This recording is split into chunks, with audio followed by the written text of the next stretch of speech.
Do you know what the beauty of curiosity is? It might just be our most powerful driver. In science and in life, curiosity is free. Everyone's included. It gives us plenty of room for playful interactions and new initiatives. Curiosity thrives on shared interests, accessibility, and the excitement of ideas that arise in complete freedom. Freedom to grow, freedom to fail. Building relationships from the bottom up.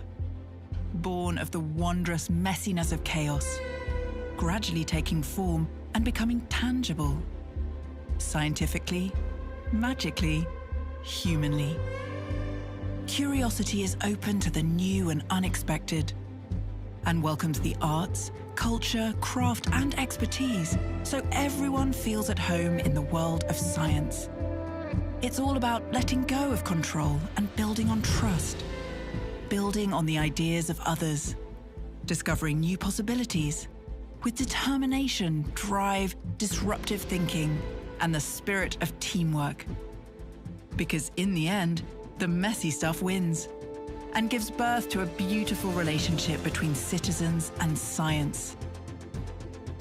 Leiden 2022 demonstrates the tremendous impact of community participation. The end is just the beginning.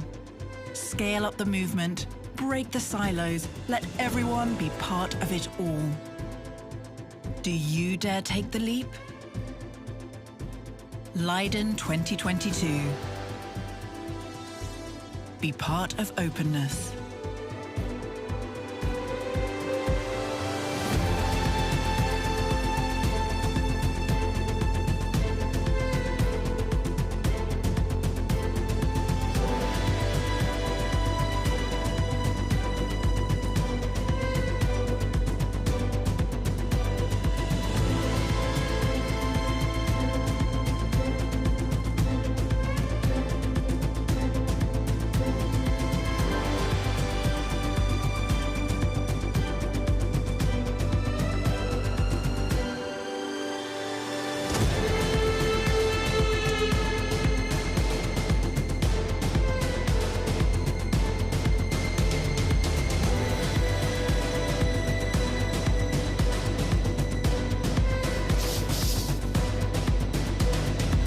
Curious?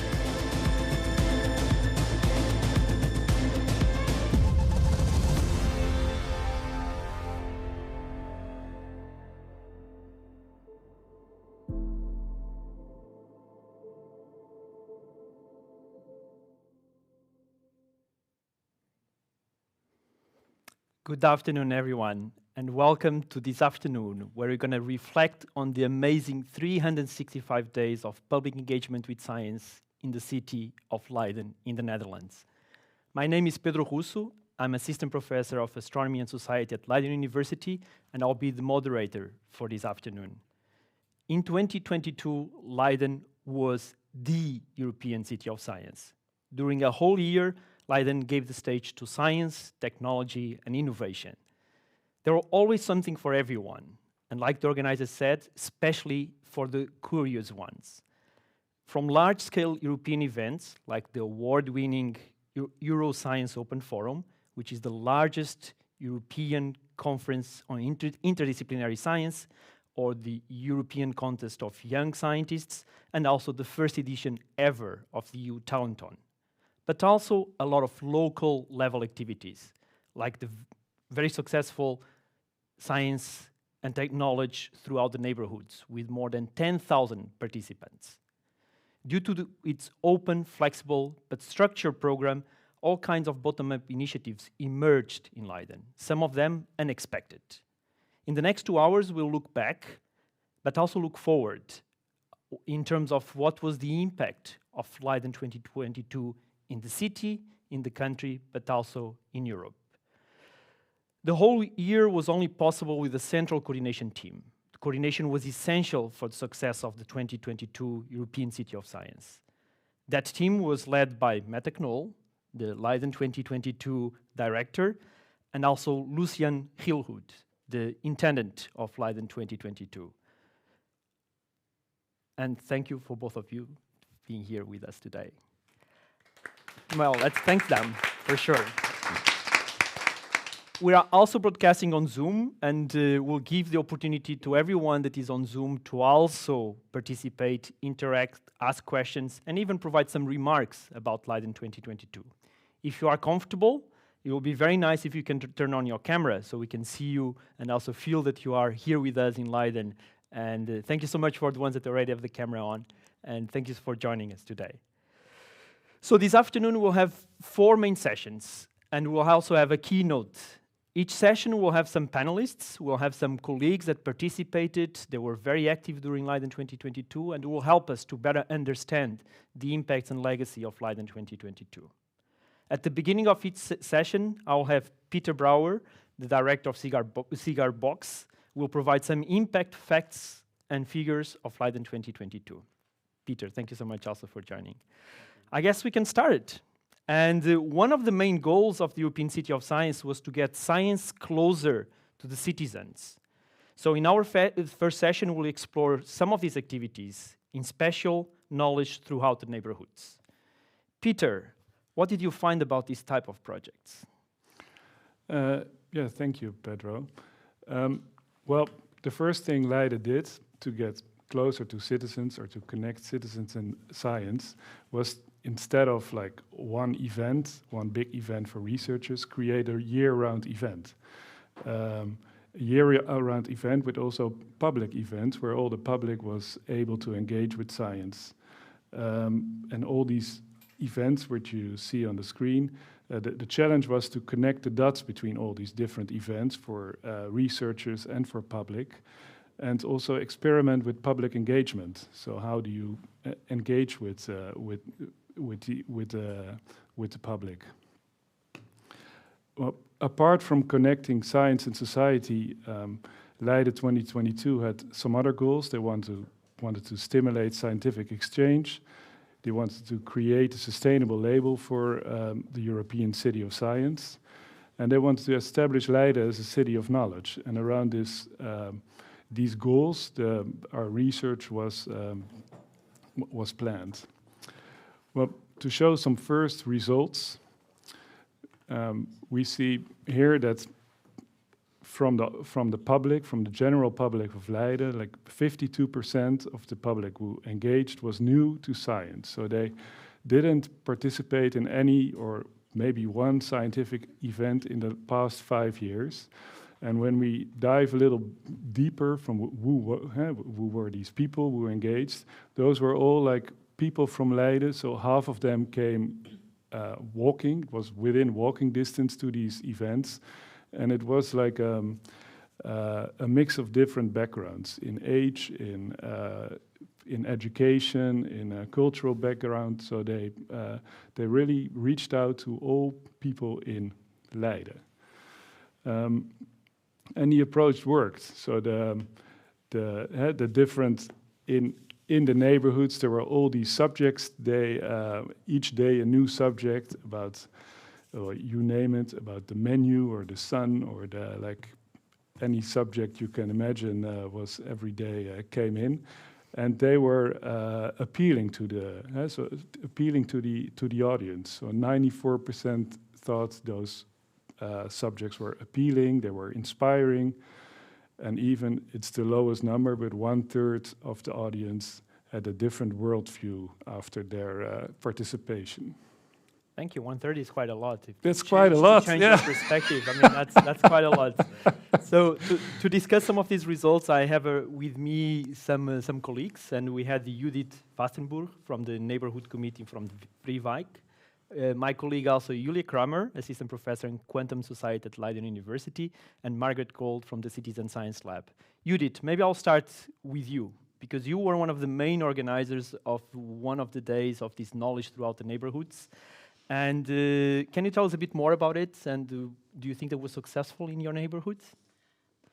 Yeah, we did a day about quantum, and it was a big success. And I don't know if the vision on the world changed that day, because quantum is a very difficult At least theme. at the quantum scale maybe changed. Yeah, maybe. And but people were very enthusiastic about the event. But I have to say, to be honest, that my neighborhood is quite a privileged neighborhood, and a lot of people work at university or at ESTEC, for example. So science was already on site. And it was after a long COVID period, so science was also a good excuse to reconnect on the street with the quantum event. And also someone told me that day you were quite privileged as well because you had amazing weather. Yeah, it was a big help.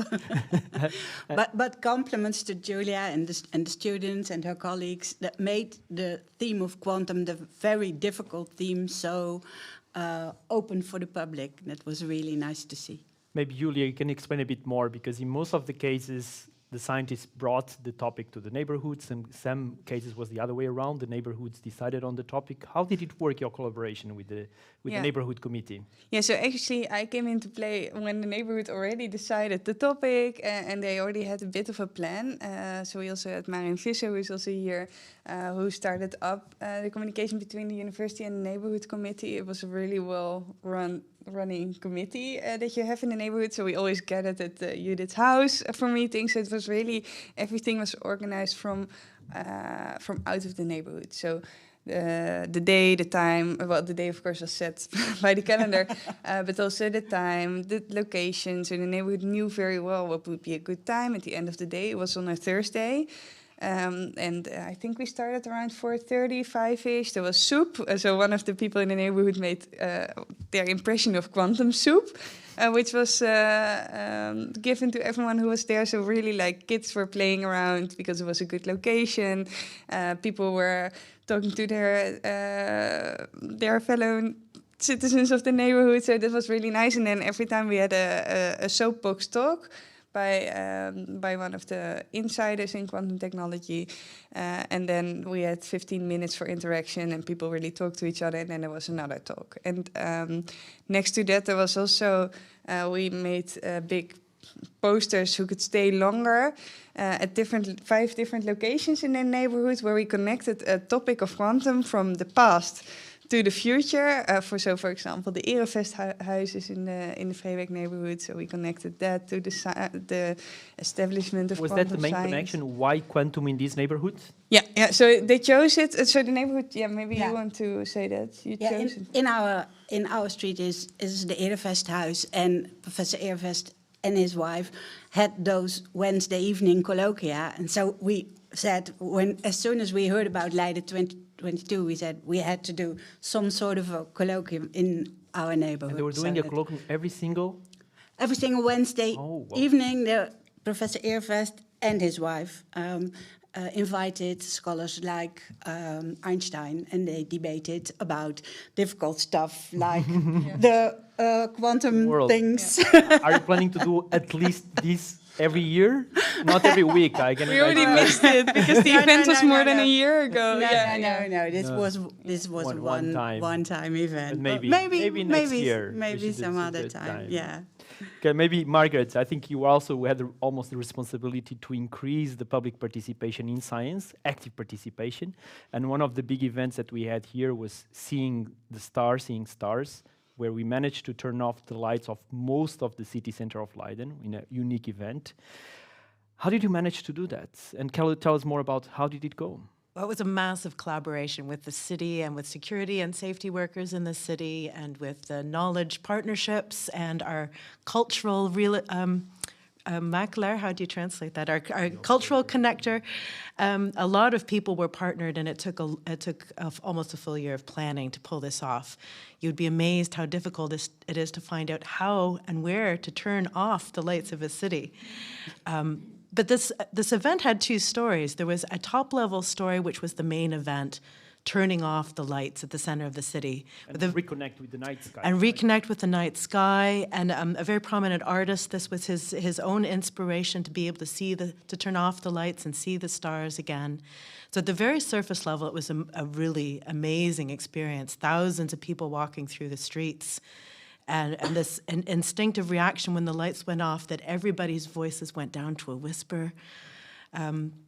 quite a big goosebump moment, but we got to, as a Citizen Science Lab, as a partner in this event, we got to do a smaller event within the larger event, which was inviting people to then also measure what difference does it make? What is the light like before and after when you turn off the lights? We had quite a dramatic go, no-go decision because of the clouds that night, and we decided to go for it, which was part of the experience of the sort of curtains opening and Jupiter being seen at its closest ever in this particular cycle. So the air pollution measurements were not as conclusive as we would have liked, but the number of conversations that came out of that about where do we need these lights? Is it really necessary? Does all of this have to stay on? And just in that 1.5 hour window, more than 200 people took 500 measurements of light pollution. So the level of engagement about light pollution as an issue in the city, not just as something that blocks the sight of the stars, but also our safety, the impact on nature, the impact on us and our sleep. A lot of people became engaged in this conversation, so that was a huge success. Do you know any legacy of this? Is it going to happen again in Leiden or in another city, maybe another Dutch city? A lot of cities have expressed their interest in doing exactly this, and that's mostly running through the partnership with this particular artist, as Dan Rozengaard, as his own idea, his own vision.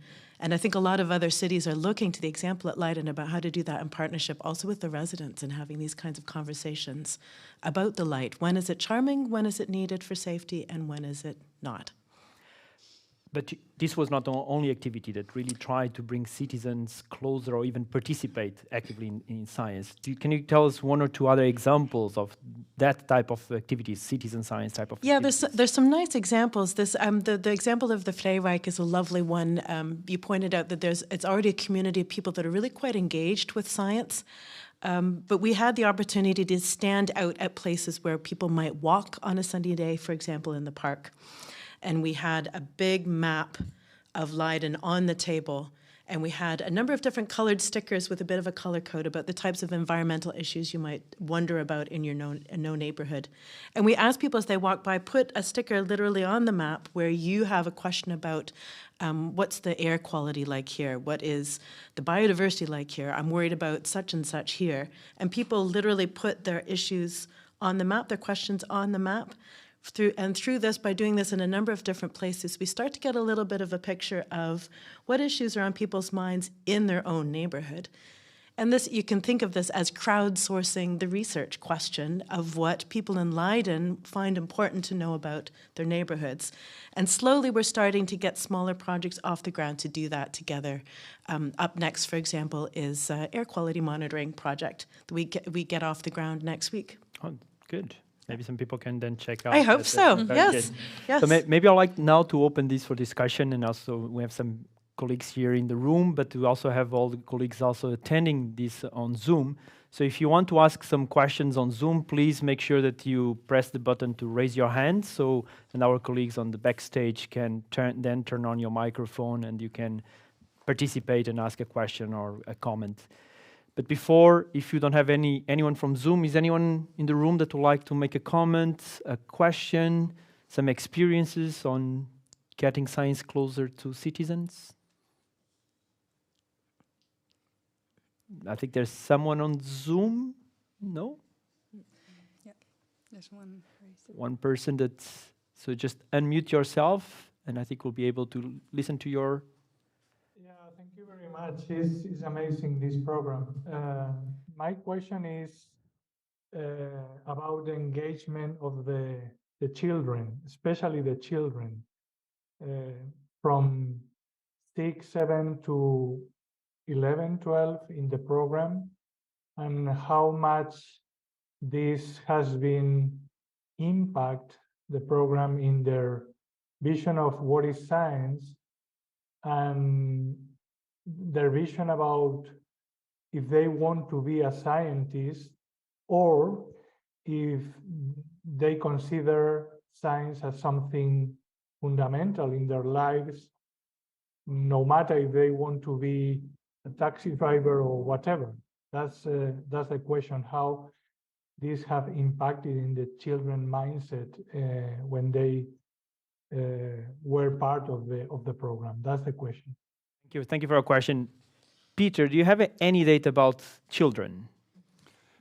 Well, what we saw, so with the engagement, especially in the kennis door de wijk, or knowledge through the neighborhoods program, there were several activities for children, and we couldn't ask children to fill in all these numbers. But what we saw, that there was a broad audience and also a lot of children. And what we also saw, on top of that, there was a lot of extra interest in the research, or in science, to connect with science, or to do more in science, and so it definitely stimulated children. And if we don't know if they're going to become scientists, and we don't know yet, but at least there was some engagement. Yeah. But maybe in the neighborhoods about the quantum, did you have any families bringing their kids, and there were some activities that you designed specifically for children? Yeah, so what was really nice, I think, was the time slot. So people came after work or after daycare and school. So it was really families who came together to the event. Do you want to add to that? So we didn't really have specific activities for the children, but because there was quantum soup and the talks are also quite... so I always think that quantum, if you talk to people who don't have a quantum background, it doesn't really matter what age people have, because they all start without background knowledge. So I think the talks are quite accessible to the broad group of broad age group. So there was. And from your activities, Margaret. Yeah, the kinds of activities that we did where citizen science invites people to observe the nature around them. These are really quite famous examples that children love, getting their eye in and just observing the small minutiae of things. And one particular citizen science project that we did was looking at small water animals, freshwater animals. And it's such a lovely, simple activity to discover the type of wildlife that you're not usually so aware of. You'll notice things flying around and things crawling around, but the little things that are swimming around in the water is quite an eye-opener. These are slightly more obvious, but during the year we also had a lot of small gems of surprises on topics where you might not think of a child's activity quite so readily, but children that were engaged in it still became fascinated about the topic. And there's one event I can think of in particular, and I'm afraid I forget the theme, but the specific question was, I recall it being about health, but it was and I wish I could remember more specifics because it makes it a very vague story to tell. But it was just a small number of people that came to this particular event, and I think it was in an old-aged home, and there was one boy in particular, I recall it being a 10-year-old boy, and otherwise mostly adults that were reached. But he was somehow accompanying somebody by coincidence, and he spent the entire time asking questions, looking at all the things, wanting to read all the things, wanting to touch all the things. And this wasn't one I experienced myself, but the ripple amongst those of us on the organizational team of the impact of one boy reached at that one moment with a huge degree of curiosity. And of course, we won't be able to track his future career and did this inspire to become a scientist, but you can feel confident you planted a seed at that moment. Good. Thank you, Margaret. I think we have one more question from Zoom. Please go ahead and ask your question. Feel free to introduce yourself as well if you want. We cannot see your name from here. Hi, I'm Jackie Golden. I'm very involved in citizen science, mainly water. I just think this is the most absolutely exciting and incredible initiative. And I'm really curious to know why Leiden? How did it come? Were there a few people just inspired who lobbied government? I mean, it's just extraordinary and very, very exciting. And I just congratulate you so deeply. It's just incredible. It should ripple through the world. Maybe I'll ask someone from the audience, maybe Matt or Lucien, to answer this question. I think they will be.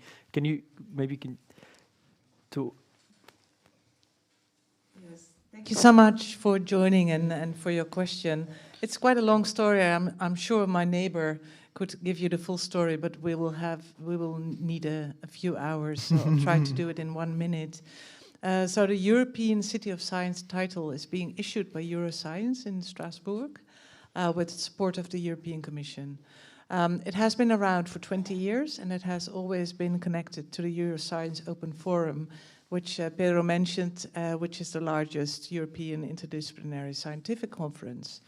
But my neighbor again, Lucien, is the one who flipped the script and proposed to Euroscience and to the European Commission to make it a full year celebrating science with as many citizens as possible. So we were actually a European pilot year. We were the first to do so. We were inspired by Europe's cultural capitals, and we are really happy to know that Katowice in Poland will be the next European City of Science, and they will also take on this mission to present a full year program. Thank you, Madam. Okay, I think we have to move to the next session, but thank you so much to the three of you for being here and for sharing some of your insights. And also, one of the main goals of the Leiden 2022 was really to highlight the role of young people in science, technology, and innovation, and also foster their engagement with these topics. So, Peter, tell us more about the way that young people got involved with Leiden 2022. Well, what we looked into was these bright young minds. How do you nurture and feed them with? And what we saw was all these participants. They all the first thing is to create a strong network. So all these bright young students and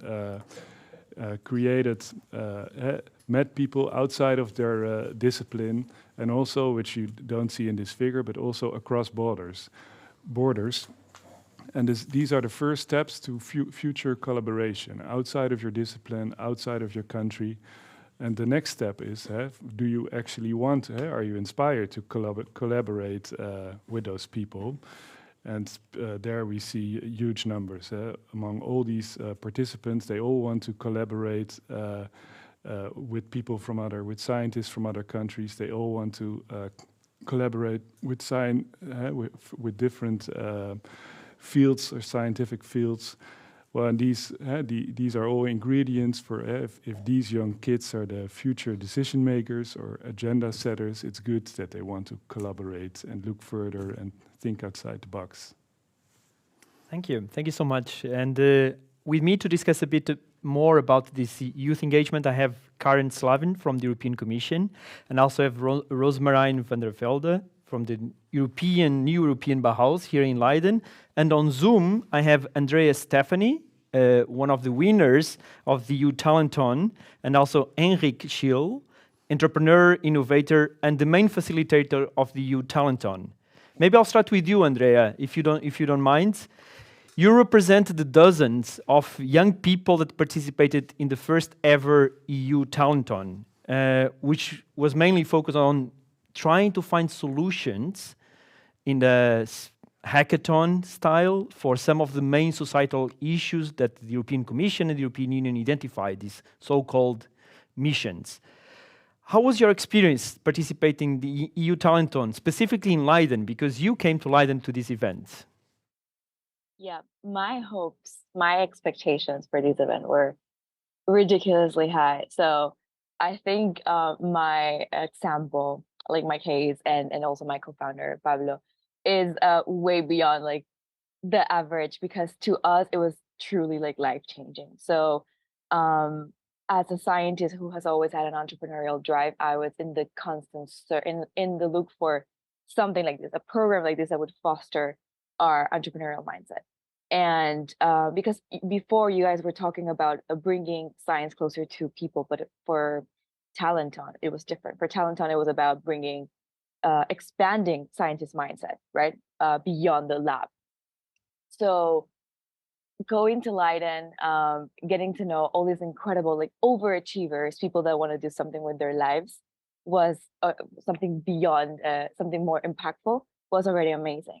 But again, as a person that had an entrepreneurial drive and was looking for the opportunity to use science to impact people's lives through entrepreneurship, this was what we were looking for. So we had the playbook, we had the rules. This is what you do when you have a scientific idea that you want to bring to the market, and that's how you do it. These are the steps you take. So in our case, that led to finding, connecting with the problem in the cancer mission. As you mentioned, the missions were very well organized. We were participating in the cancer one. So we detected the problem of late detection and how late detection is the true reason why cancer is a societal problem. And through all the steps that we had to go through, we identified a potential solution that we ended up pitching, and it was so much fun. But then through Talenton, we connected to the problem so deeply that the team and I decided to take it forward. And it was one of the persons in my team and I that truly resonated and decided to make a life-changing decision of starting a company. And now we are 10 months later, now in California, fundraising, talking to investors.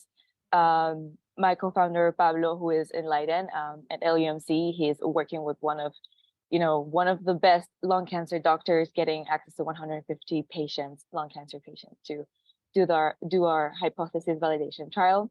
So that is literally all thanks to Talenton. So I think I can say our experience has been amazing. Are you planning to open your European headquarters here in Leiden? We'll have to see about that, but why not?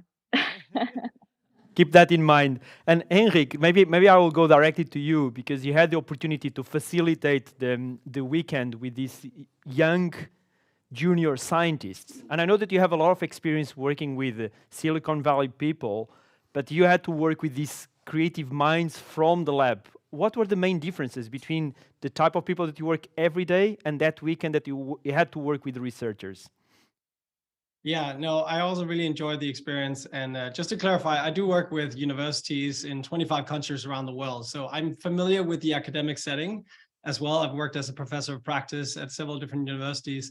So I'm not too unfamiliar with the crowd. However, it was really interesting to see people who hadn't had a lot of exposure to the entrepreneurial world come together and now having to work in a startup in a very sort of time-crunched process where they had to really nail the problem, understand their customer, come up with a brand new world-changing idea that the world has never seen before in a very short amount of time. And it was very intentional from the organizer's side that we wanted these two worlds to collide, right? We wanted the scientists to really experience what it's like having to work on a very tight timeline in a startup-like environment, where there's a tremendous amount of value from both sides, right? You won't build a successful company if your product isn't scientifically sound.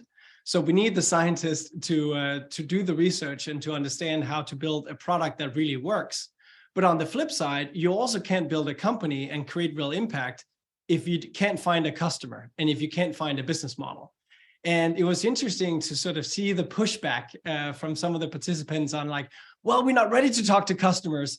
Well, you have to, because you might not have a customer at all. And you can build the best product in the world, but if no one wants to buy it, you're not going to have any impact at all.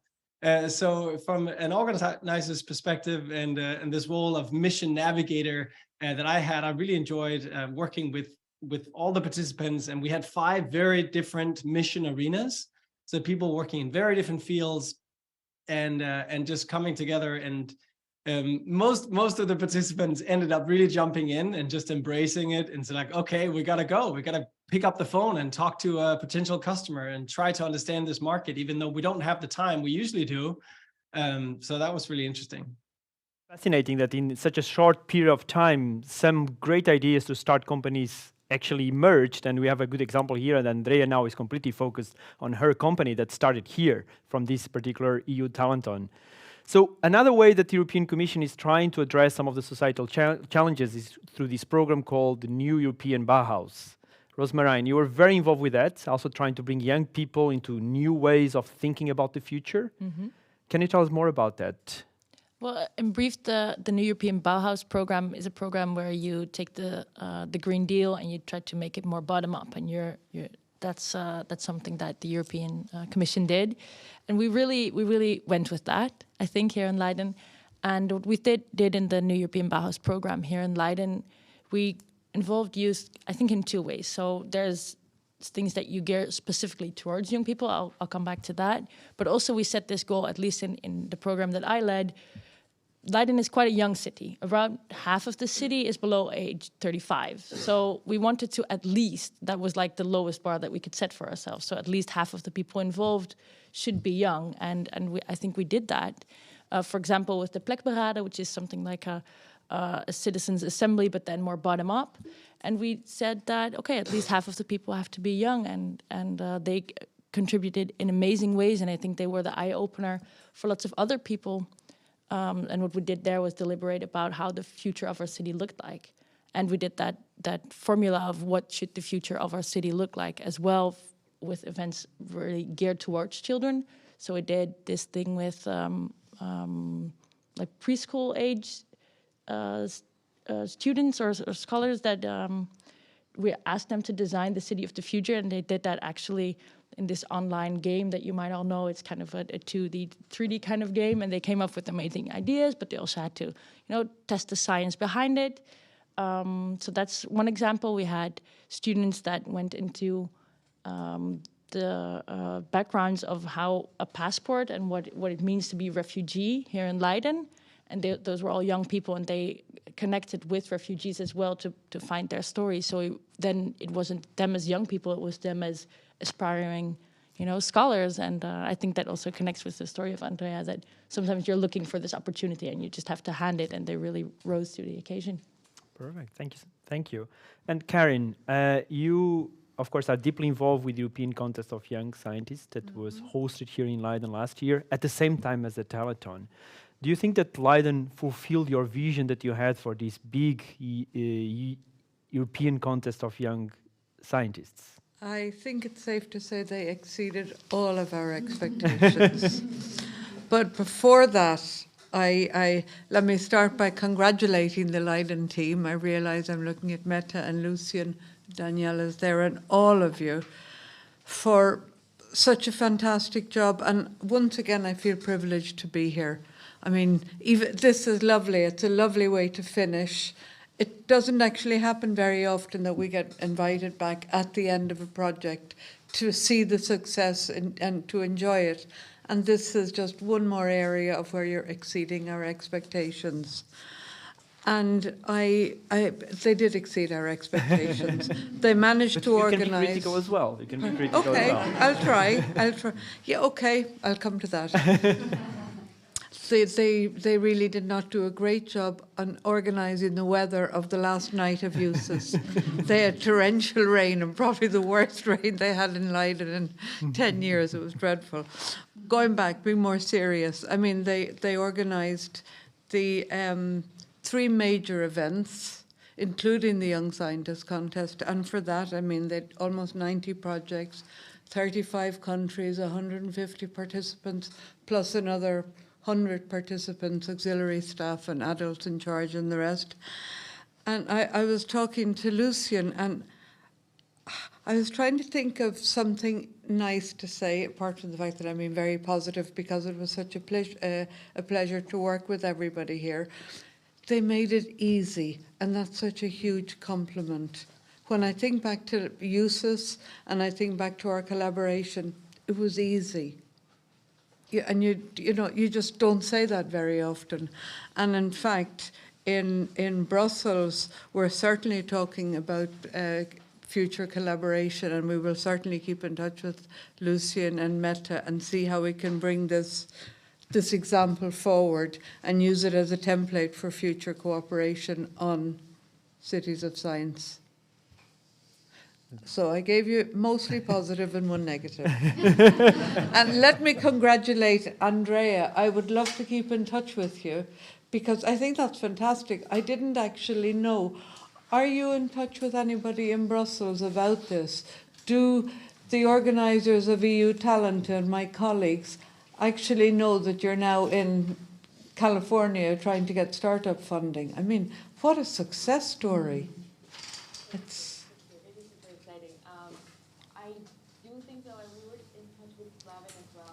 the people from the organization, because sort of our feedback was that Talenton was such a powerful program. And I, from a participant's perspective, I could see how people were extremely hyped, and almost everybody wanted to carry on with their ideas.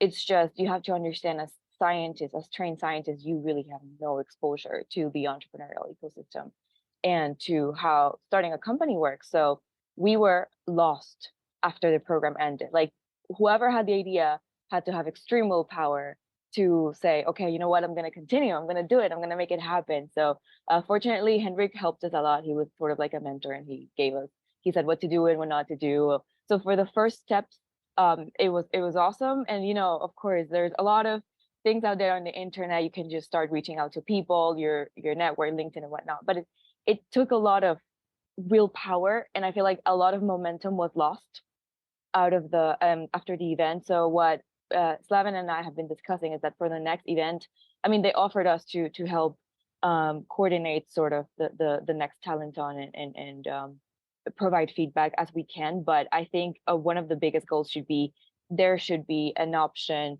there should be like a sort of runway program for people that are interested in actually doing something about the idea they had, if they're motivated, considering that means leaving everything you have behind and devoting yourself to it. But so many things could come out of the event, and Talenton could be even more impactful. So that is my take on that. And thank you so much for the offer. I would love to be in touch, and I would love to continue the conversation for sure. Did you say you were in touch with my colleague Slaven, yes. Slaven Mislencevic? Yes. Okay, thank you. Yeah. So let's open out for questions or comments from the audience, either from the room, but also on Zoom. Anyone who would like to ask a question or make a comment? I don't know if you have some colleagues also on Zoom that they would like to ask a question. Just anyone? No, I don't see. It's difficult to. Otherwise, I'd Rosemarijn, like please. to add, whilst people are still thinking, if we're talking about youth involvement, I think it's also very important to see, if you're doing this in a new city, to see what structures are already there and what young people are already doing. Because I think we're talking sometimes about how can we engage them, but it's also how open are you to plug in to what youth involvement is already doing. So I think I just wanted to add that we got a lot of opportunity from the organization as well to be able to, you know, just go out and scout what's going on in the city and make contact. So that really bore some great fruits. So be one of your main tips is like make sure that you also look at the landscape, what you already have in the city, and try to already work with them instead of start creating new and don't exclude young people from that view. Yeah, good. I think, may I? Of course. I think that's really interesting, and I think it also complements the Young Scientist Contest, because we've had kids from that, 15, 16, 17, 18-year-olds, who have started their own companies. So it's interesting to hear at the next level they're doing it and probably more capable and doing it even more. But I think we will consider that definitely going forward. And I'm sure we'll be in touch with the Leiden 22 team to discuss this further. Thank you, Karen. Let's see if there's some people from the Zoom, if they want to turn on. Oh, there's one here, please.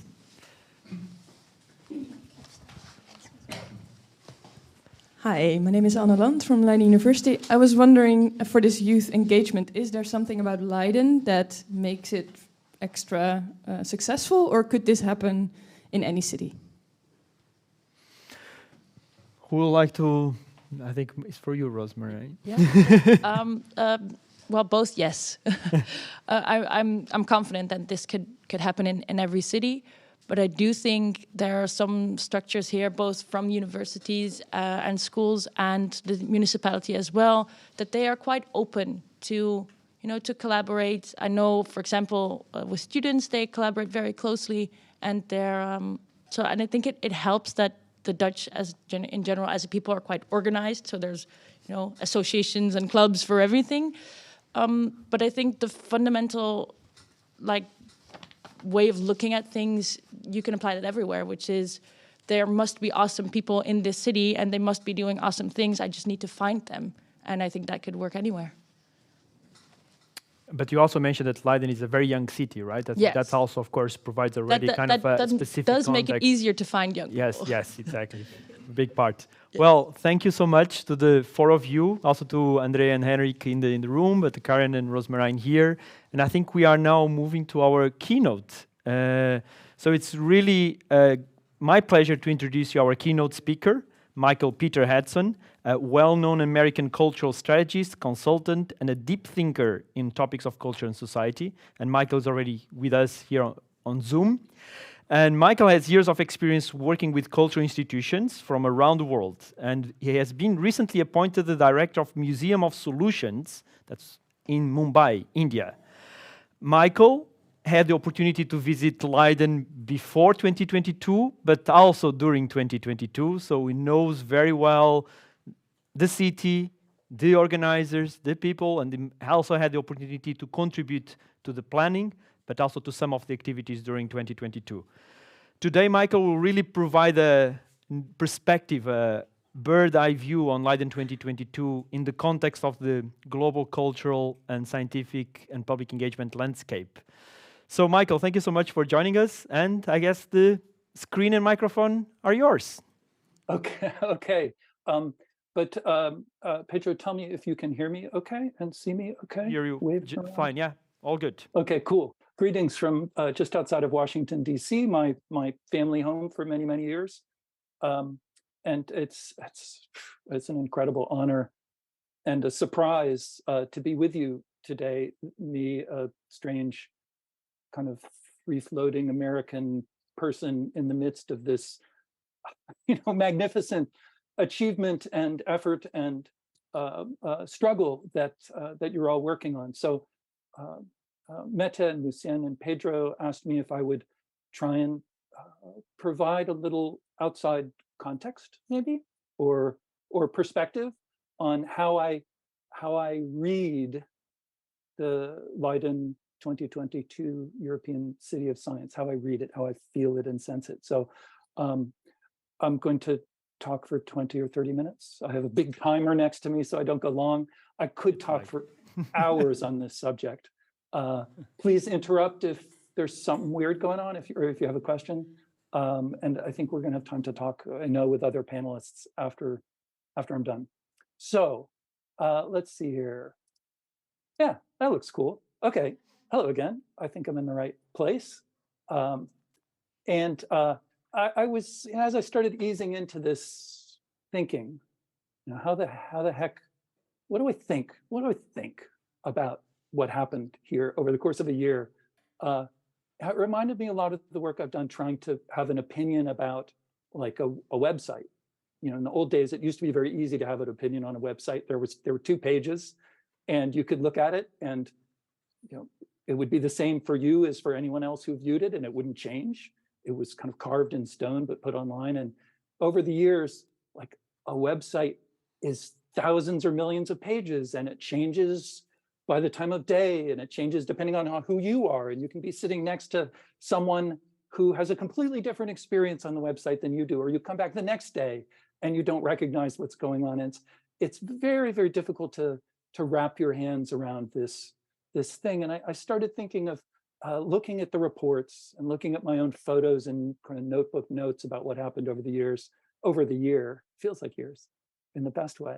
And, I see the great picture from your opening video of the tuk-tuk and this amazing guy who I've seen in Leiden. I've seen walking around in Leiden. That's that guy, that's that truck. Makes me so happy, but that's not quite it. That's not the thing. And then I see these tweets, ask me anything, this wonderful, generous, smiling scientist, like that's amazing. But that's not really it either. And then I see this kind of body language. I was thinking about, I think I've even got the book sitting here. Yeah. See if I can do this without making my whole bookshelf fall down. Thinking about this book this morning, Rediscovering the City by William White. He was, I think, the first kind of urban planner, anthropologist who started to look at cities as living organisms, studying them by putting time-lapse cameras on streets and studying the way a flow of people went across a sidewalk. He decided that a really successful city street was one where you could see clusters of people having conversations together, chance meetings, becoming lost in the body language of conversation. And I was thinking about that this morning and thinking about these pictures, like that's a very particular body language on that picture, that leaning forward, leaning in, but that's not it either, really. That's a leader with a thing and people looking at that. So what else we got? Definitely yes and no. Like yes, in that, oh, it's festive and beautiful and colorful and the people look like they're, doing something special. It's not a lot of boring old people like me sitting facing the public, blah, blah, blah, blah, blah. But it's also a little bit of that too. It's a big screen taken from the stage. It's not quite the body language of this social city I think you were building. There was a moment in your opening press event, which I thought was really exciting event, where your minister directeur of Europe for innovation and science, I think, kind of walked off his script for the morning and said, actually, Meta, Lucien, everyone, this looks really cool.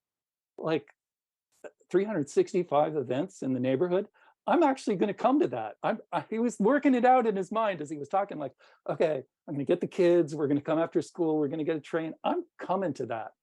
That sparked something in my mind as a clue. A mixture here from your festival body language is great. The one up there of the guy in the suit sewing and, things are happening. It's they begin to sense and feel that. This one really killed me. This was on your Twitter feed. Like, that's old people doing something related to what you're doing with big smiles on their face. That sort of joyousness, playfulness begins to tell me that people are approaching science, textbooks, 6th grade, memorizing things, science as this something that is part of their daily lives, that brings them joy, that sparks their interest. Definitely didn't get it from this report. Although, having said that, there's a little bit of a deeper story there. Now the grown-ups are back in the room a little bit. What are we reporting on? Who do we have to answer to? What authorities are watching what we're doing? I don't want to sell this report. I don't want to put it completely in that category, but the report alone did not tell to me the story of what I think was really significant about Leiden, where you had to work really hard to get it. But when I got it, when I really started to feel it, was kind of yesterday afternoon. I was reading the 164 pages that is just bang, bang, bang, bang, descriptions of what was done, the events on the ground, the body language, the poetry of the street. And I just copied and pasted every event into a, or actually I didn't, I said them out loud, I voice dictated them. And in the course of 2 or 3 hours it took to do this, all of these incredible word poems, flocking birds, science cafe, self-repairing concrete thanks to bacteria, urban health, night of chemistry, discover the microscope around you. It went on and on and on. And as my brain, my mouth, my senses, my ears started to come to terms with all of these things that happened, it was like I got tremendously excited. I felt like I started to feel the significance of what actually happened here. And 35,000 words it took someone on your team to describe each of these events. It went on for 144 pages, almost 365 events, if I counted correctly.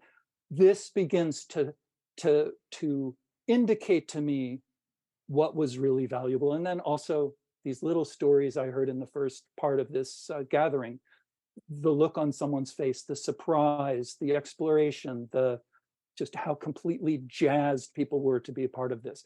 That's the magic of the event. Let's see if I can get to the next slide here, like a big boy. And it brought to mind, as I think Lucien and Meta and Pedro were hoping it would, some other things I've seen and thought about in the world as I've tried to pursue my own purposes here, to dramatically increase people's involvement in the things we call the Sustainable Development Goals, or culture or science, just to have a dramatically bigger involvement with those things at the level of the neighborhood. So the first thing I thought of was a work of art from Christo and his wife called Running Fence that was done in the California countryside 20, 30, maybe 40 years ago. A beautiful 10, 5-meter high fabric fence running across the landscape. And a wonderful documentary of it I saw in art school showed a city council meeting where people are debating the merits of this fence. And someone's saying, who are these French, where is even France? Who are these French artists coming to build this thing on my ranch land? And other people saying, no, actually, this brings me joy, this is beauty. And one woman stood up about halfway through and said, I don't know if this is art or not, but I like to bake pies. And every once in a while, I bake a pie and I put it out on the counter to cool and I say, that pie there is a work of art. And she just sort of turns and walks away from the microphone and leaves that there. And I had this very strong feeling looking at all these events on the ground. It may not look like science. I know there are some people in your community who had their arms crossed, who were, kids playing with plankton is not science. And yet, there it is. It's the magnificence of what scientific inquiry, if not the scientific establishment, is. And of course, Christo and his wife's partners' point in doing Running Fence, they say, was not to build the work of art, but was to create the context in which people could discuss what art meant to them in their daily lives. And I think that's really magnificently what you've done here. I also thought, thinking of some of the power struggles, the use and struggle with power that is inevitable in a project like this. And I remembered Bill Clinton's 1993 inaugural concert on the magnificent public mall in Washington, D.C. And I was very young at the time. And some of you in the audience were not even born yet. We came off of a very conservative government, and my phone is ringing for some reason. There we go. Came off of a very conservative government, and here is Bill Clinton, this kind of man of the people. And the concert had Michael Jackson and Jay-Z, the rapper, and Aretha Franklin, and probably Bruce Springsteen. And it was just this incredible pageant of American creativity. And I remember then they showed that and they cut to the panel in the studio, and there were 3 or 4 white, 2 guys and a woman, middle-aged Washington establishment speechwriters. One of them was a former speechwriter for Richard Nixon. One was a speechwriter for George Bush, both of the Bushes. They said, well, I don't really know what the hell that was all about. This just seems like something crazy. And the last panelist was an African-American historian named Bernice Johnson Regan, who kind of looked back at the other 3 colleagues of hers and said, I think what just happened on that stage there was incredibly profound and was happening on a level that you guys frankly just can't quite understand. And I want to put that into the room here, because I think there's going to be a moment when the scientific establishment of Europe is going to look at that nice thing that happened on the street and is going to kind of shrug and carry on with the next festival of Nobel laureates on the stage. And I really don't want that to happen. Another thought I had here was that when we started doing online courses back in the early part of the 20th century, which seems like a long time ago now, these massively online open courses, and a Princeton sociology professor decided to teach his intro to sociology 1-on-1, online, open for free to anyone in the world, instead of just to his 30 students in Princeton. And 40,000 students from 130 countries signed up to take this class. And Denier said, what was amazing about this wasn't that, well, to me, that 40,000 people from 130 countries would want to take sociology 1-on-1, but he said it's what they brought back into the learning system. He said by doing this open event, he learned more about the teaching and understanding and study of sociology in 2 weeks, the first 2 weeks of this class, than he had learned in 20 years in the classroom. To me, that's one of the most significant things of the opening up of scientific participation, or participation in any field of study and endeavor, is not what you can get more people to listen to from you, but what you can feed back into the learning system from them. And I think this is just a notion of an idea now in your current program. But I think next year, next one in Poland, I think this is really the trick to making society better.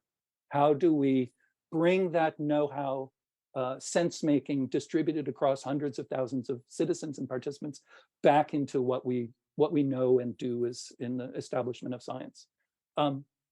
Finally, jump down and kind of the early middle pivot in this talk. I was also remembering a story about bees. So when I was a kid growing up in Washington, D.C., one day we discovered an enormous beehive hanging from the porch outside our kitchen window. And it was probably 1970 something. And what do? You can't go online to look up what do I do with the bees as you would today. So my mother, being an enterprising and smart woman, opened up the Yellow Pages, which to those of you young people out there is a printed book that shows every phone number in Washington, D.C. They would deliver it to our house 4 times a year. Looked up the number of the Smithsonian Institution, the world's largest museum and research complex, and gave them a call.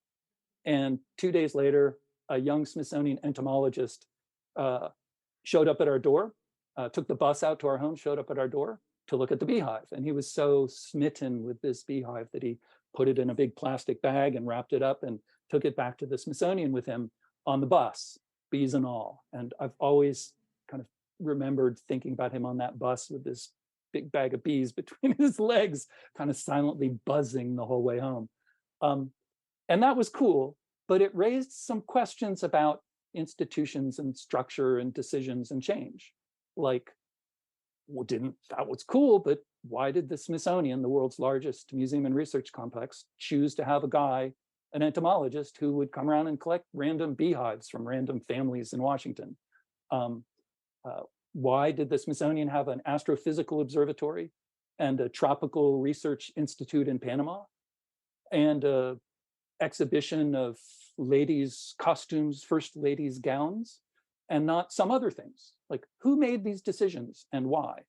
And I went on to work at the Smithsonian for almost 25 years, and helped to start the web movement at the Smithsonian. And we had a Web 2.0 conference in 2009. And astrophysicist, rocket scientist, Brand Farron stood on stage and said, "Since when did you, the world's largest research and museum complex with the mission of the increase and diffusion of knowledge across the universe, when did you choose to prosecute that knowledge, that mission by having museums full of SHIT on the Mall in Washington? Basically, why do you do what you do?" And I think this is really the central question in our lives now. We have billions and billions, trillions of dollars invested in the structures of civic life, scientific establishment, universities, museums, law, courts, you name it. These are at the bedrock of society. And yet they were mostly created, envisioned, formulated in a different age, for a different world. Did some work with the United Nations. The UN was created in 1945-ish, 44-ish to stop World War III. 2 billion people lived on Earth at the time. And the way you solved a problem like that was to create diplomacy between governments. It's now 2023, 7 billion people live on Earth, and many of the problems we wrestle with transcend the boundaries of governments and institutions, frankly. And the same thing is true, I think, of the establishment of science. The establishment of the scientific infrastructure of Europe, the cultural infrastructure of Europe, was based on ideas that were current maybe a career ago, 20, 30 years ago, by people who were educated 30, 40 years ago, by people who cemented their knowledge of the world and their ideas about modernity 20 or 30 years before that. So there's this lag in the structure of what we work with in our daily lives: science, culture, legal, human rights, that frankly has not kept up with the accelerating rate of change in the world. And when I think about this and I think about Leiden, I think about this cool little drawing from Design for the Real World by Victor Papanak. And I think it's an image from Karl Popper, the architect. And he says, in this triangle that we all work in, mostly when you get to do something, you're asked only to come in after all the important decisions are made to create at the very top. That little black part at the top is called the designer's share. And everything else at the bottom is called the real problem. And the trick for all of you out there, and I think it's the trick that the Leiden team effortlessly imagined, was how to work back down through the assumptions that have been pre-negotiated for you and renegotiate your relationship with the world. Taking a city of science paradigm that was, I think, from my ignorant distance, supposed to be Nobel laureates and eager credentialed scientists standing on stages talking to passive audiences, and turn it into this street fair, this magnificent chaos and beauty that really is like life itself, was an act of imagination and an act of re-questioning all of the assumptions that we've been given. And I want to honor that, and I think you should honor it too. But it brings me to, I think, the crux. And I'm realizing, looking at my seconds on my clock ticking by, I'm going to get nowhere near working through all the ideas I want to share with you today. But I think this drawing really sums it up. This is an image I've been using in my own work and talks, pardon me, recently, as I've been working more and more on trying to change the norms in the cultural sector and scientific sector and civil society. It came from a drawing by the great Kathy Sierra, one of the great thought leaders of social media, a real pioneer, author, textbook writer, teacher. And she said, within every organization, I would say within every sector of society, within every team, within every family, there's a big frickin' wall. And on one side of the wall is where you are, the work you're doing, the way you conceive of work, the little conversation you have with the norms of your practice. What's normal? What's weird? Like, is a city of science weird? Is a tear-off calendar of events weird? Or is that cool? Is that okay? Have these little dialogues. And on the other side of the wall is the work you really have to do, the real work you must be doing in your organization, your sector, your government. And Kathy observes that you can get up to that wall with careful, incremental work, a little bit of change here, a little bit of improvement there, a pilot project that you don't really risk much on and you don't expect much in return from, but you can't really get over the wall to the other side.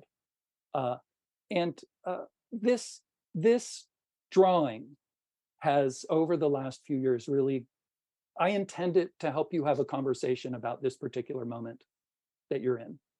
I think Mette and Lucien and the team stole an opportunity against the wishes of their own board of directors, I believe, and against probably the better judgment, the wisdom of scientific establishment in Europe, the scientific infrastructure of Europe. Lucien, Mette, and the team materialized on the other side of the wall. They just showed up there. They made the wall disappear by this belief that it would be normal and revolutionary and disruptive and beautiful to have strengthened the connection, allow people everywhere to become a part of this thing that is supposed to happen on a stage or in a laboratory or in an office in Brussels. To me, that is the most beautiful and consequential contribution that anyone could have made to this idea of what science is and must be. I'm very deeply moved by, for example, the European Green Deal webpage, let's say. Go to the webpage. First bullet, I think, in the first paragraph is, by 2050, we must basically remake all of European society to decouple resource extraction and growth from what it means to live and work and die and love in the European Union. 2050, boom. This will require the refashioning of every sector of society. And I take that very seriously. I think that's right, frankly. I think the question of our moment is, why are we so frickin' passive and slow to rise in the face of that challenge? Maybe if I had one criticism, so easy to criticize, but one dial in the control panel that is the European City of Science, there's a dial labeled climate emergency, change, urgency, that I would have grabbed onto and honked all the way to 11 and held it there. This is the moment we are living in. Why are we so passive and slow? And if I was a shoemaker, I'd be angry that my fellow shoemakers were passive and slow.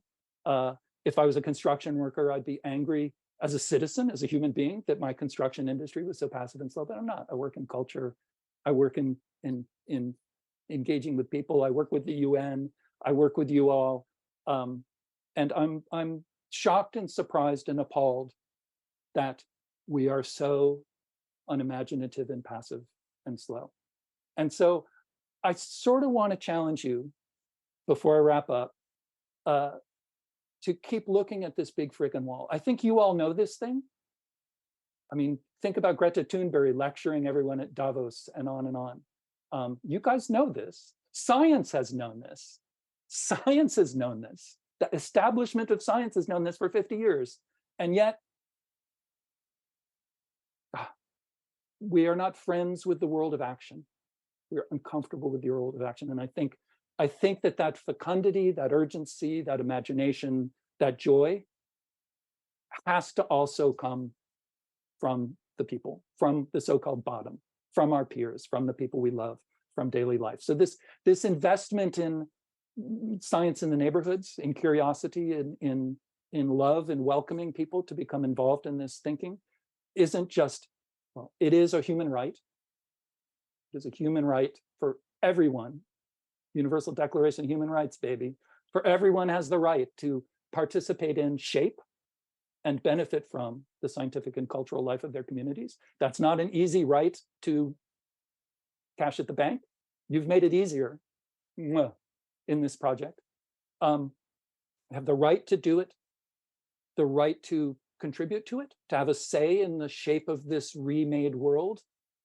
And also, this is where the cognitive surplus is, the genius, the potential, the future scientist, the current insight that's lacking from this closed, sclerotic 20th century model of what science and education and industry is and can be.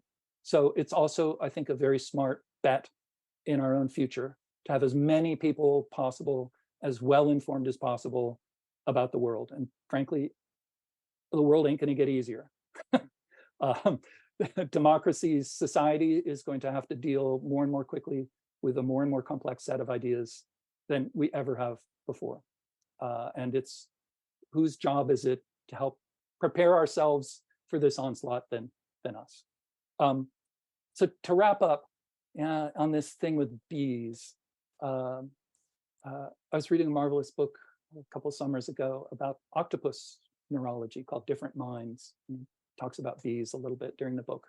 Bee thinking, bee intelligence. And at the very end, in the coda, which made me cry, it's one of those beautiful nonfiction codas about the world we actually live in. He said, actually, there's this problem of bee decline, the decline of pollinators. And for years and years, we were looking for this cause and this cause and this cause and this cause, and we couldn't find it. And now there seems to be a scientific consensus emerging that it's everything. Bee colonies can withstand multiple threats to a point. Insecticides, loss of habitat, artificial, unevolved poor chemicals in their environments, pollution. They can evolve to a point, but at a point they just get overwhelmed. Too many threats to their well-being, and they're just getting overwhelmed. And interesting metaphor that for us and our moment in society now. Many, many threats, much joy, much progress. I don't want to be a total downer. Much progress, much joy to build on, but also many, many threats. And there will be no one solution coming from an office in Brussels or a laboratory in Leiden, as glorious as those things can be. It's not going to be enough. It's not going to be enough. It's not going to be brilliant enough. It's not going to be audacious enough. It's going to be safely in the little garden we plant for ourselves on this side of the wall. And I'm saying It needs to be, Clay Shirky said, the only one who can think of everything is everyone. So I say place that bet. And finally, I gave a talk like this at the IFLA, the World Congress of Libraries in Dublin last year. Big wall, get busy, libraries, change the world. And a librarian came up to me afterward and said, actually, JFK, your president, John F. Kennedy, gave a talk about a wall, and you should look it up. And I did. And in his last public speech before he was, I'm sorry, I got another. Oops, someone in that audience is calling me. I know.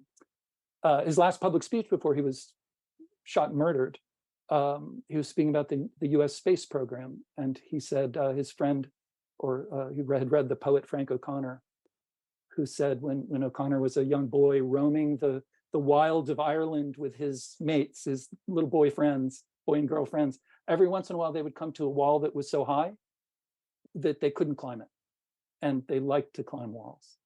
And so inevitably one of them would take their hat off and just throw it over the wall. And then they had to climb the wall to get the hat back and see what was on the other side. And John Kennedy was saying, the space program for us is that wall. We don't know that we can do it. We don't know how. But we've found that when we set ourselves to big, important things, we can surprisingly achieve more than we thought we could. And I think that's a very useful clue here to this wall. The wall is made of many things I can talk about for hours. But sometimes I think, like Mette and Lucien and your whole city, it's a shared thing you did here, has demonstrated there is something really beautiful on the other wall. So go get it and bring it to scale. And that, my friends, is all I have to say right now. Thank you, Michael.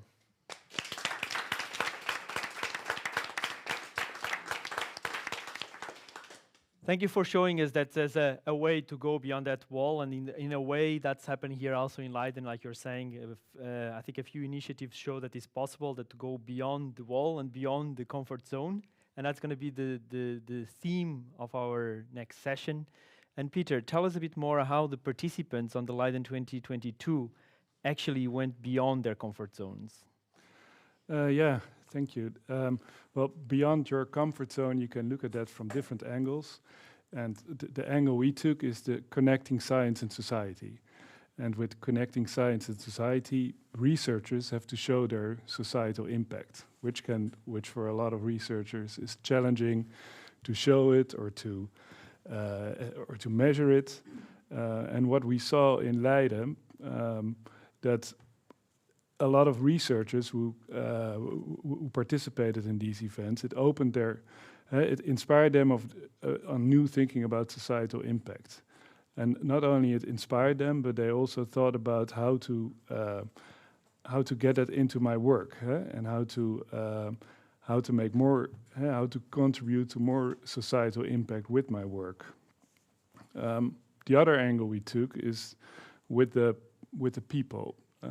So we Leiden adopted this model where they brought research and science to the neighborhoods, experimental and in co-creation. And what we saw there is that, especially among the people who were not involved with science, it led to a lot more confidence in science. People got more enthusiastic, and they were encouraged to do more with science. And they never did that before, so that's outside of their comfort zone. Well, and here you see the model I just described, but the model Leiden adopted local, experimental, and in co-creation. Thank you, Peter. And I think we're going to be discussing a bit the role of the researchers community in this going beyond the zone. So besides Michael is going to join us also for the panel. Around the table we also have some panelists. Tamara Wietsche, professor of the University of Applied Science in Amsterdam, and Ivo van Fulpen, professor of physics and science communication at Leiden University, and also researcher at NICEF. Tamara, maybe I'll start with you because you had a specific project in Leiden 2022 that was the art of the scientific story. Can you tell us more about that? With great pleasure, I can tell you more about it, because I was also very excited when I heard the plans first about Leiden 2022, and I wanted to be on that side of the wall. So we have, my research group is called Creative Media for Social Change, so we really look at how can you use creative interventions to facilitate social change. And when we learned about specifically knowledge through the neighborhoods, we thought that's something we want to contribute to, and what can we contribute from our research group? And the way it was set up, what we felt is that it was still very much, so we have curious citizens, and then there are also academic scientists with knowledge. How can we make the curious citizens more owner of that knowledge and also be the one who spread that knowledge? So what we did is we proposed for the Dutch research organization NWO, we proposed a project where the people with questions from the neighborhoods in Leiden would be coupled to an academic, a scientist, but then also to an artist, and together to co-create the story of that knowledge, because also sometimes there's no answer, but there is a story to be told around that question. So in the program that NWO, so the Dutch research organization, has to experiment with science communication, we had a year-long project coupled with Leiden 2022. And so we had 8 questions from people participating in the project Knowledge Through the Neighborhoods, and they were very diverse. So it ranged from, some examples? yes, what is art? Can bacteria combat viruses, and vice versa? Are women really more caring? And this is why they are overrepresented in healthcare. And so for each of those questions, we would couple them to an artist and to an academic. And we would let them be outside of their comfort zone for many of them, because indeed it's also very challenging. I used to be a professor at the university, and now I'm a professor at the University of Applied Sciences. And it can be really challenging to even think of sharing your knowledge in a different way. Yes. And then also giving ownership over to citizens and to artists to make a story where ideally, and I can speak about that, whether that happened and that happened in various degrees, where they are all shared owners of that knowledge. So what happened for these 8 questions, they all made an artwork. And for instance, there was a question about, did young people participate? We had a 7-year-old who participated together with his dad, and he had a question, how do animals like bats experience the world? And we coupled him to a music collective and to an academic, to scientists, and they made a video, a music video. And then part of our project was to not only let people present at the big event that was organized in Leiden, but we also asked them, choose one of your communities that you're part of, and then you tell that story. You share what you've learned in your own community, because we really wanted to see what does that do when people choose, this is my community that I'm going to share it with. So this boy wanted to share it with his class, and he wanted to do it in Naturalis, like in a very prestigious museum, but that was his aim. And then we were able to facilitate that for him. So the music video was shown there, and he was able to tell the story of what he learned. And so that was a really, really interesting journey. And we had a lot of expectations or reasons to start the project, and not all of them we succeeded in. So for instance, one of the really big things that we wanted to do is have a diversity of people who would ask questions. And that we had on the screen at one point whether people already were in contact with science. And we really wanted to have many people who weren't in contact with science yet. And that wasn't always, and we also wanted to have all sorts of diversity on all different levels, and that wasn't really, we weren't able to do that, even though we went out of our way. We put flyers out in all the neighborhoods. We went to the neighborhood, this sort of citizens collectives, to ask if they had questions. And that brings me back to one of the things that was in the beautiful starting video. It said, curiosity is free. And yes, curiosity may be free, but how to practice your curiosity, or what is the cost of following up on your curiosity? And have you been taught that for you it's okay to follow up on your curiosity, and what happens next, and are you facilitated? Not everyone has the same experience with that. And so that is something that we really came across, that we didn't manage to have that diversity. And then in terms of impact, it's really interesting because we're in the middle of writing up the results now, because we didn't want to have a standard impact analysis, because we really believe that with these creative, co-creative, artistic interventions, you cannot measure impact in the same way. And so we're figuring out now how to do justice to the multiple levels that really where impact was made, because some people really, they had WhatsApp groups with the people participating. So now all of a sudden they were sharing academic papers that people would normally never know, or they went into the science lab. Or the artist that worked on can bacteria combat viruses and vice versa, she started to grow her own bacteria to understand it, to feel what is this about. So the impact is on so many levels. So we're trying to now see how can we really do justice to writing that up.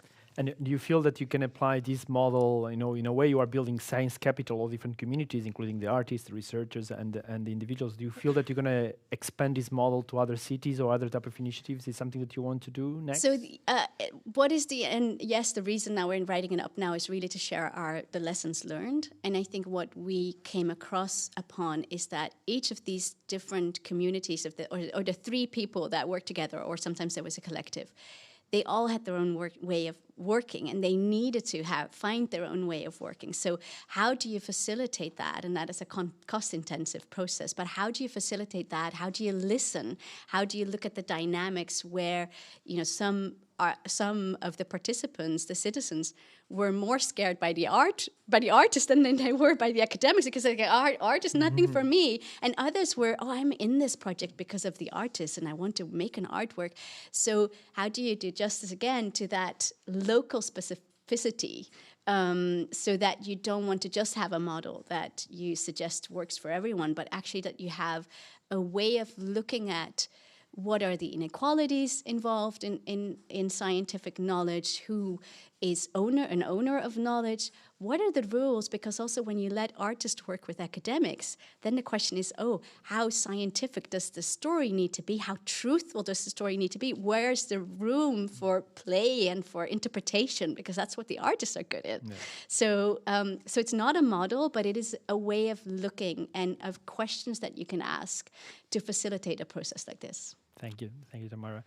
Ivo, you are a researcher, but you also live in Leiden. Yes. How do you reflect on Leiden 2022? Were you proud as a Leidener and less proud as a researcher? How do you reflect on that? Yeah, you're right a bit. So I'm super proud that it actually worked, Leiden 2022. I also realize, living in the academic world for a long time, that this would have never been possible if you would have asked the university to organize this. So I'm very happy that Lucien and Meta did this. And this is quite important. So for the university, it's sometimes very difficult to move beyond the frame of science is cutting edge science, the latest result, the competition between the universities. And sometimes we forget to tell the story about science itself. The reason for having a university, the curiosity, that's the driver.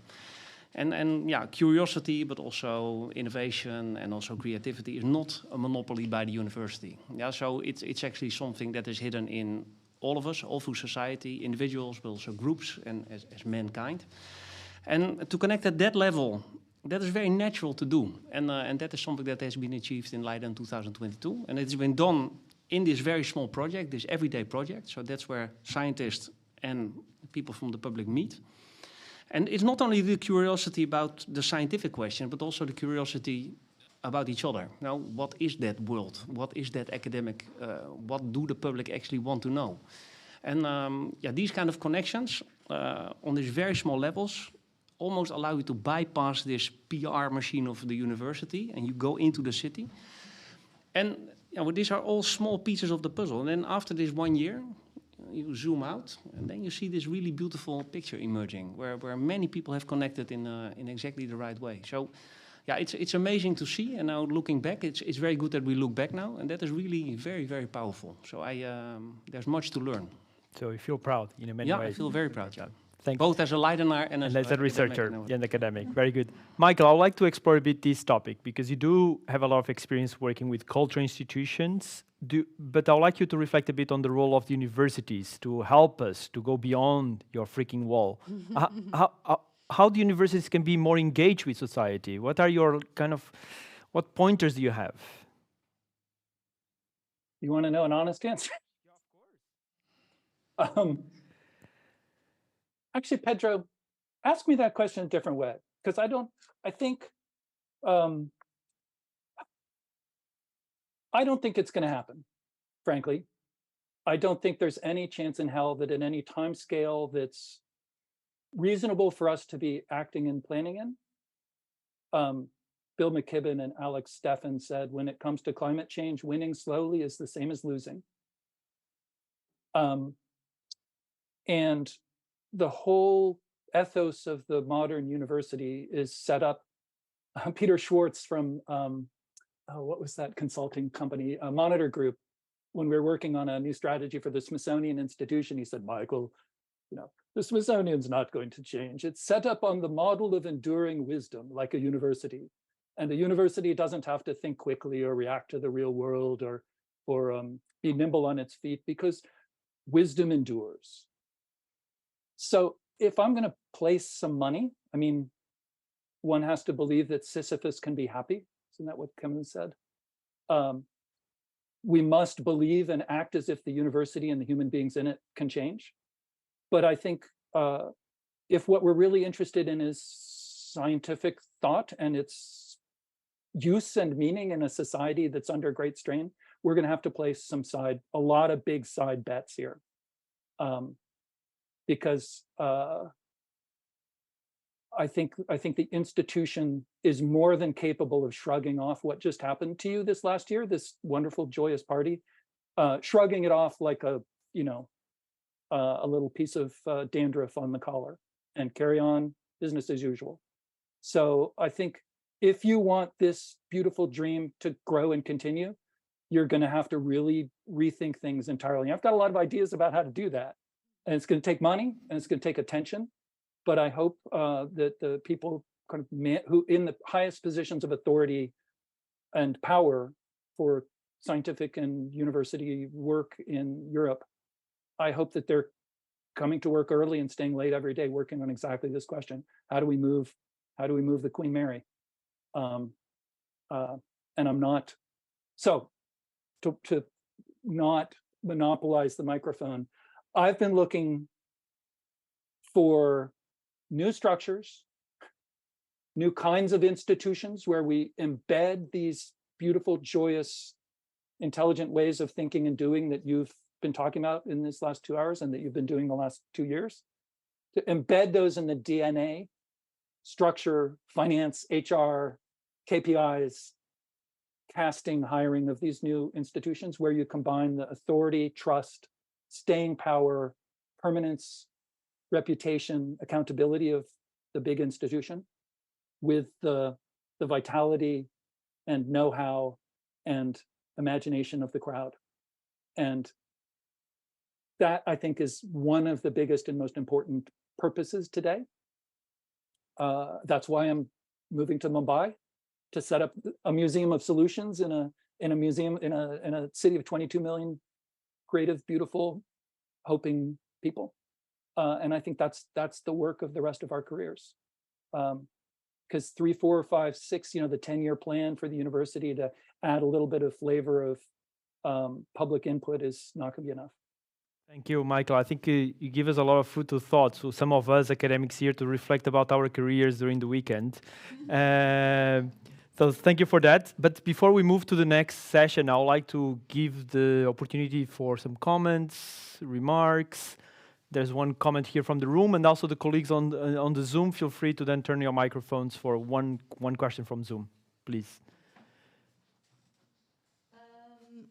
Michael Peter Edson, I'm so happy with all you're talking about, because I think Leiden has done a marvelous job. And I think this should only be the beginning and the foundation of something even bigger, because we're talking about scientists and citizens. But you're talking about a wall, but I would talk about an elephant in the room, which is the climate crisis and the ecological collapse we're facing. And I think all the knowledge, all the networking, everything that has been done the last year, it can't just be a happy memory. It needs to be sustainable. And what I would really, really, really hope for is that Leiden will take on to be the first sustainable city in 2025. And I actually think when you all put it together, we have the best papers to become this for Holland, of course, because we're the dirty one of the whole European Union. But in Holland, I think we could be a lightning example. And I really mean this. I think we could do this. We're already really green. Our whole college, Meta Knoll, wrote a beautiful article in the newspaper where she said, if everybody would put their thinking powers together, we could contribute so much. Now we have all these scientists, all these citizens together. We can't let this moment go to waste. So we have our major here. Wouldn't it be the best legacy ever towards your children that you could say, my legacy is that Leiden has become the first sustainable city of Holland? We're going to have a session just to talk about impact and legacy. Maybe we'll discuss a bit there on that. Jos, do you want to go next with a quick question or comment? And thank you so much for that. Okay, thanks. My name is Jos van den Broek. I was a scientist a long time ago. I'm about the oldest here in this room. And when I started to become a science communicator, it was not done at all. It was not done. When I became a professor in science communication here in Leiden, what I did was not done because I had to do research and I wanted to do something else. But when I look around me, I see colleagues, I see professors in science communication, I see a wonderful group of science communicators around you all, and I'm an optimist because we are achieving a lot. We achieved a lot in those years. It's only a couple of decades, but I think we have a lot of power. We gained a lot of power, Ivo. We gained really a lot of power. So I'm an optimist. Thank you, Jos. Thank you for that, for an optimistic perspective. Is there anyone on Zoom that would like to comment or ask a question? If not, I'll ask Tamara to comment. Yeah, it just strikes me because what you're saying and also what the previous commenter was saying, for me, what really stood out is not necessary for Leiden 2022. So yes, of course, hopefully Leiden makes this ambition, but then many, many other cities in the Netherlands. But what was so special is, yes, the audacity of, okay, we're just going to do it differently this year, but also the joy. And so that is, how do we combine it so that the joy is there, because that will give us the energy to really start and speed up this major transition that we're in. So I just want us to remember that, at least, sort of how do we grasp that? How do we hold on to that and not forget that when we're setting these major ambitions, because that's what we're going to need to make it lasting. Oh, and then I think there's a hand up now. Thank you, but unfortunately we're going to have to move on to the next panel, that we're going to look and peer into the future and reflect a bit how Leiden 2022 can leave a legacy that goes way beyond what did in 2022. So, Peter, I know that you also look into this question, so I would like you to reflect a bit on the legacy aspects of Leiden 2022. Yeah. With the legacy, we thought about is that European City of Science, is that something? Well, and we found some evidence that the European City of Science, that's something that has that's a label that appeals. So, for instance, it attracted a lot of people.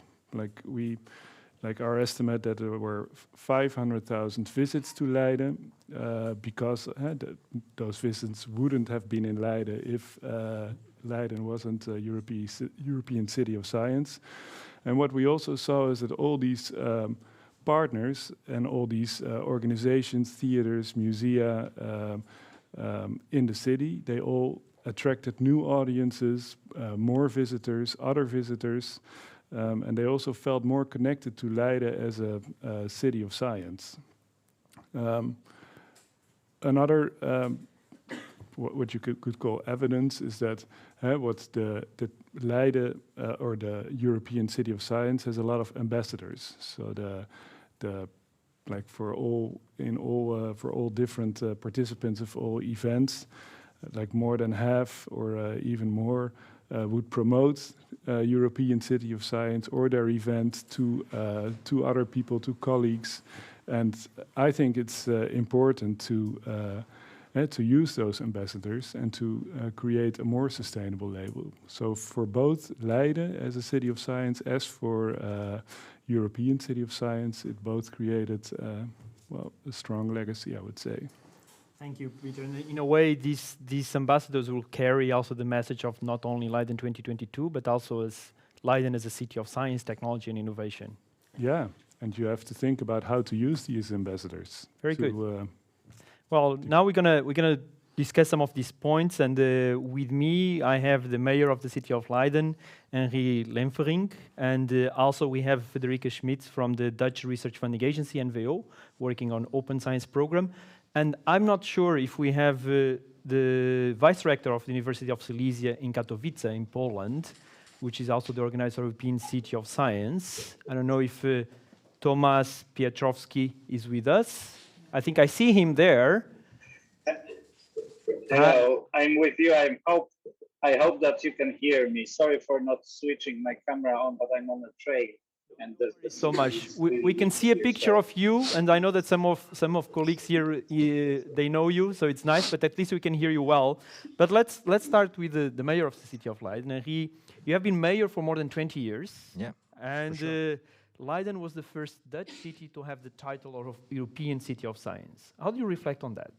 Well, it really was wonderful. We applied for the title, and when we did so, we did it at the same time with Trieste in Italy. And in the end, Euroscience decided that Trieste had to give them the opportunity to be the city of science in 2020. And at first we were very disappointed. 2020, we have to wait another 2 years. We were very, very, very, very sad. But then the pandemic came. And then we cheered up and said, well, it, after all, wasn't that bad an idea to give Trieste the first opportunity. They did a very good job, but it was really hard organizing it during a pandemic. Nobody dared to go to Trieste, even though the area around it wasn't affected as much as northern Italy, the rest of northern Italy. So it was really difficult for them. But we had some extra time to organize it. And well, we saw that organizing this and all events taking place, well, the city wake up after the pandemic, and it helped us to come out our holes again. Weren't you a bit annoyed that during that year you had to go to all these science events, one more event, was too much or not really? Well, not really, because when you really look at science, you can consider science something of specialists, very bright minds, extremely intelligent people, nothing for the ordinary people. But that ain't the case. Science is fun as well, and is something that can be celebrated. And for us, it was a celebration, a whole year of celebration. And there are so many things in science that are extremely interesting. It's when you look at the big papers, they all have science pages, and they are extremely popular. And even on the internet, you find many pages where ordinary people can read about the latest discoveries. And I'm always anxious to read it.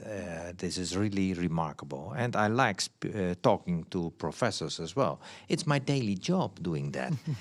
So for me, it wasn't a very big problem. It was fun. Great. And what is for you the largest legacy that Leiden 2022 leaves in the city? Well, for us, I think that all those events in all the neighborhoods was a very good idea. And especially to organize this in the less privileged neighborhoods, the neighborhoods where all the rich people live, where all the highly educated people live. Well, they have their contacts anyway, so it brings them something, but this isn't really a change. Where it can be a change is to organize it in neighborhoods where people normally don't get in touch with science. Yeah, and I think this is the best result. Very good. Thank you. Maybe Tomasz, can you hear us? Yes, I can hear you very well. So, in your opinion, what is the biggest takeout activity message from Leiden that you'll try to incorporate in the next European City of Science that will be in Katowice in 2024? Well, good afternoon once again. So we take this idea of European City of Science as something evolving, and we certainly want this evolution to continue and to make this happen by upholding what's the best and most successful part of the previous editions, in particular Leiden one, but develop further and make one step, let's say, toward the, so to say, towards the final shape of what European City of Science is going to become. I'm fully aware that we are a bit of newcomers to the project because we are the first city in the Central and Eastern Europe to hold the title, and perhaps that's the reason why we believe, alluding a little bit to what Michael said in the previous panel, that we believe that we are not in a position of a Sisyphus, but rather believe that this project may really influence the relationships between the city and regional communities and higher education and scientific institutions. So for us, the most important achievement of Leiden edition seems to be the transforming the previous formula, which was focused on one huge event, namely ESOF, and several smaller events around it, into the whole year celebration that is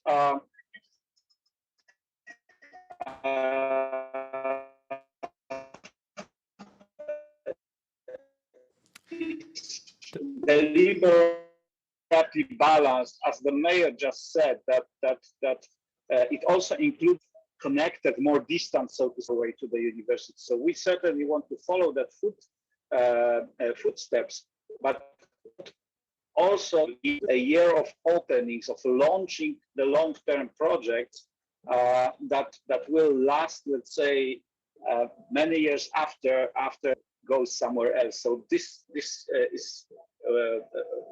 supposed to be, let's say, this one additional contribution to include infrastructural changes and establishing long-term cooperation between ecosystem of the university and our researchers, our colleagues, and our educators.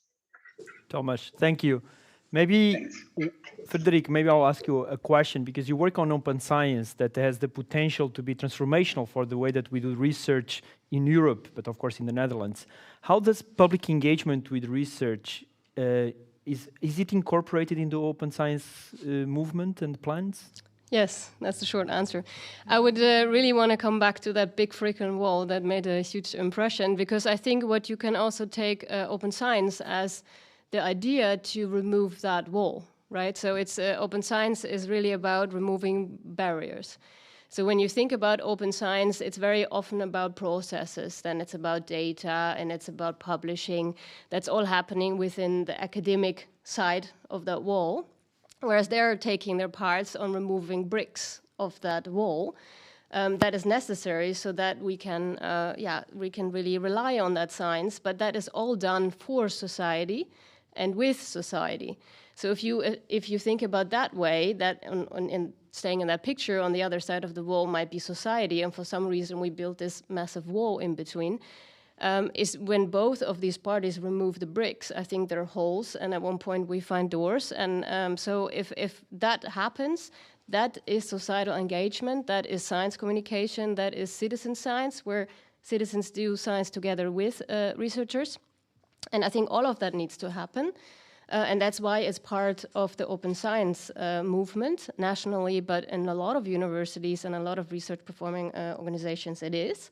So I think it's a very good thing that these things come together and that we really work on the bricks of the wall, and every one of us finds their own brick to remove, because there'll be holes and we don't have to climb, but we'll just walk through it. So in a way you believe that you think that it's possible for the universities to be this transformational, at least the research organizations and universities, them to be transformational and really support the transition that is needed. I think we are in the transition phase, and I think it's possible. There's a lot of things that's happening right now at the institutions, at the Dutch Research Council, at the ministries. So we're really all working together here, and I think that's why also open science and now is also a really good starting point, but not the only one. So it's really bottom up, it's top down, we're all sort of working on this together. And if we think about it that way, I think it's totally possible, and there are changes happening. And I think to come back to the Leiden 2020, I think what needs to happen is to structurally embed it. And that's, I think, a theme that has been discussed here multiple times. How do you do that to structurally embed it? That takes relationships, that takes a mindset, resources, expertise, and recognition of such, especially the resources and the expertise. So I think that also ties in very well with the recognition of awards movement that we have. So all of this comes together so that when we recognize that work that we do in societal engagement, in citizen science, that also enables more of that and better, so to professionalize it. And I think I'm pretty hopeful that we can accelerate that transition as well. Thank you, Frederic. Maybe we'll give the opportunity to our colleagues here in the room, but also on people on Zoom, to ask a question, to make a comment. Anyone from the room would like to comment? And from Zoom, you just have to turn on your microphone or raise your hand. I think our colleagues then on backstage can help us a bit. Nobody dares. Nobody dares. I think it's also Friday afternoon. I think, Menno, please. To make a remark. Please use the microphone, yes. I'm Menno Tubbers of the Dutch Association of Science Centers and Science Musea. I want to compliment, of course, the organization of Leiden 2020. It's been a fabulous year. And of course, the museums have been part of this. Regrettably, they're not here at the moment, except me as a representative of the Netherlands. But I think I'm encouraging more cooperation between all parties involved in science. So in regard to what you're saying, open science, very important. And we have to perform a role in this as well. So I'm into cooperation and thinking with you about taking the next steps in the transition. So thank you, Menno, to bring also that perspective of the science centers and science museums. That luckily we have many in Leiden, and they were very active during very active during Leiden 2022. Okay, Henri, Thomas, and Frederic, thank you so much. And I think now it's time to close this session, and I'd like to reflect that a bit on what was discussed. And for sure, Leiden 2022 set new standards and a new model for a city-wide but European-minded celebration of the interactions between science, technology, and the broader society. These interactions create new knowledge, like we saw, new insights, but also new debates, like the one that we had here today. These interactions also create sometimes things that they are beautiful, but many times also messy. And I think that's also something that we need to value and we need to make sure that we keep doing, but always very rooted on the eagerness of humankind to better understand ourselves, the world, and the universe. So I'd like to really thank everyone, all the panelists here today. I think I enjoy a lot this conversation. Thank you so much for coming, for contributing, to providing these insights. I would like to thank again the Leiden 2022 team, Mette, Rosemary is also here, many others, but also Lucienne. Thank you so much for your leadership and providing this amazing platform that enable us, all of us here, to participate in a wonderful year. And of course, also the studio, colleagues from the studio that enable this to happen today. All the colleagues also on Zoom, many of you taking your Friday afternoons to join in this conversation about Leiden. And thanks again for being here, and we wish all the best to Katowice to host the next European City of Science in 2024. Thank you and have a good afternoon.